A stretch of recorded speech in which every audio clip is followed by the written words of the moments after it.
Informasi lainnya, 20 warga Rohingya berlabuh di Pelabuhan Kuala Desa Blang Glumpang, Kecamatan Idi Raya, Kabupaten Aceh Timur. Adapun sejumlah 20 warga Rohingya tersebut masuk ke wilayah Aceh Timur pada Selasa pagi. Sedikitnya 20 warga Rohingya berlabuh di Kuala Idi, Kecamatan Idi Raya, Kabupaten Aceh Timur. Mereka sebelumnya dari arah Myanmar menuju ke Malaysia untuk mencari kerja. Namun tanpa disadari mereka masuk ke wilayah perairan Aceh, tepatnya wilayah Aceh Timur.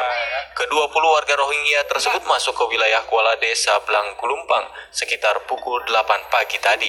Wakapolres Aceh Timur Kompol Warosidi mengatakan, untuk sementara pihaknya masih mengamankan ke-20 warga Rohingya tersebut di pos TNI AL desa setempat. Ya, bisa kita jelaskan, kita terangkan bahwa fungsi dari Rohingya ini itu masuk ke Kuala Idi,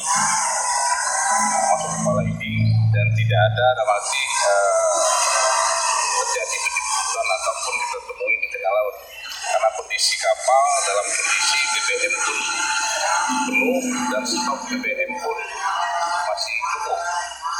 Petugas saat ini masih terus melakukan pendataan terhadap ke-20 warga Rohingya tersebut. Dari Aceh Timur, Said Maulana, TVRI melaporkan.